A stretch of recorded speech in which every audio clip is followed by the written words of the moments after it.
gas costs way too much. I guess some people like to pay a premium for gas that isn't even premium just to defend the status quo, which is anti-alternative energy. Pretty stupid if you ask me. It's better to shift to alternative energy. It's going to take a long time, but it's better to move in that direction than to keep on being pigheads that support oil slavery. Here we are, August 13th, 2012, just a few months after I correctly called gas prices falling to $3.50 a gallon or lower in Sacramento. It had been $4 to $4.50 a gallon earlier in the year. Fox News had predicted it would get as high as $5 to $8 a gallon. They were wrong. It didn't even get to $5 a gallon, even on the national level. The national average for gas prices today on August 13th is $3.67 a gallon. And even though a lot of places in Sacramento are charging $4 a gallon, you can still get it as low as $3.65, which is 2 cents lower than the national average. You could get it at Costco. So why is there this wide spread of various gas prices in town, from $3.65 to as high as $4.15 a gallon? It kind of makes no sense until you start to ask yourself, why are gas prices high in the first place when there's hundreds of years of oil left in the ground, according to the oil companies, OPEC, and other experts?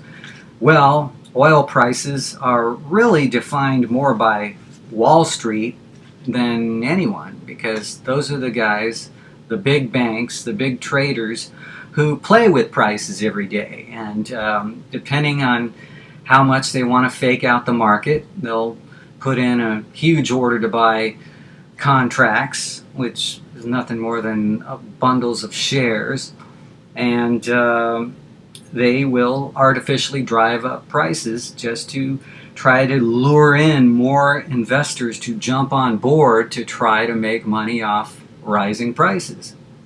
It's all about an investor's game. That's it. Okay? You can pretend it's about other things, but if you want to pretend, here are some of the reasons they give you why prices fluctuate. CNBC, which is one of the top authorities on the financial industry, they report today on August 13th that the reason for gas prices climbing 8 cents in the past week have to do with Chevron's refinery. There was a fire at Chevron's refinery in California. Okay, I could see how that might affect Chevron prices, but what about all the other gas companies? They also say rising gas prices coincide with the end of summer, because that's when people drive more. So naturally, it uses up supply, and that pushes prices higher.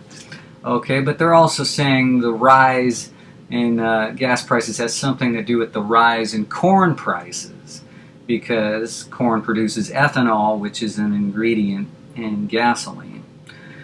Brent crude oil has also increased, and that's where a lot of gasoline comes from, especially in other countries besides the United States.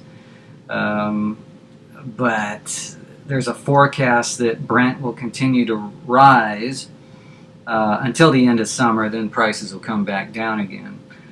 So also refinery outages and a ruptured pipeline in the Midwest. These are all contributing to rising gas prices, which are based on rising oil prices, because gas is a product of the oil biz.